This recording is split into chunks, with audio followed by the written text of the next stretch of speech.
Ce ne sont pas une, mais deux histoires que je vais vous raconter aujourd'hui. On y roule à gauche. On y suspend des petits Union Jack.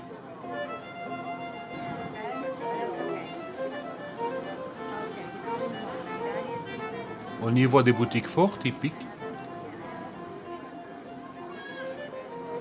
On est en Grande-Bretagne.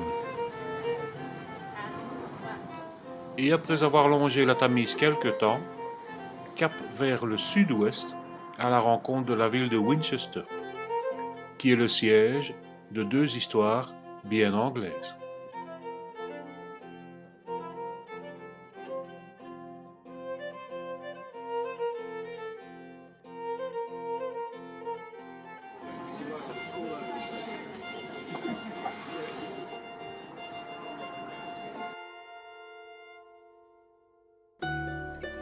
La première histoire nous amène il y a bien longtemps, avant même l'époque du fier roi Alfred de Wessex, mort à Winchester en 899 de notre ère. Les gens du coin ne revendiquent ni plus ni moins que le nom de Camelot, la ville légendaire du roi Arthur, et la présence des chevaliers de la table ronde dans les murs de Winchester. Qu'en est-il vraiment? Même s'il y a encore des troubadours, ce n'est pas dans les rues de la ville ou dans la cathédrale que nous trouverons la réponse, mais bien dans le hall érigé sur les ruines de l'ancien château.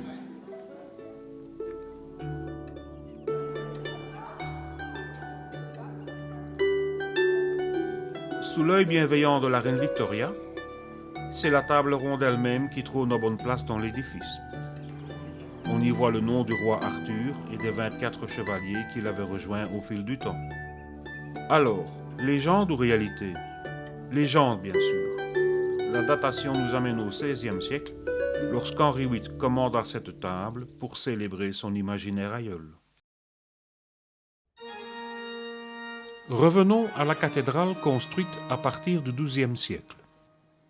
Cette bâtisse est un des fleurons de l'Église réformée d'Angleterre et possède la plus longue nef d'Europe.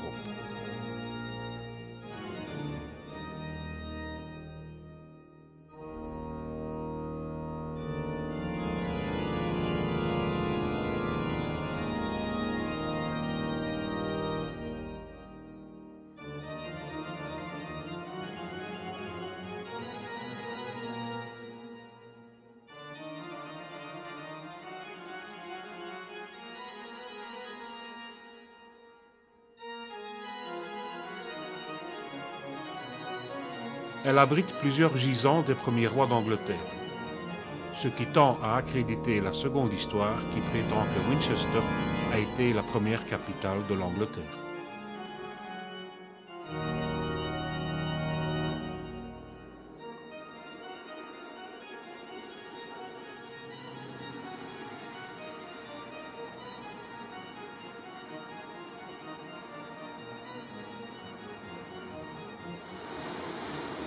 Alors, cette paisible cité a-t-elle réellement été la capitale de l'Angleterre?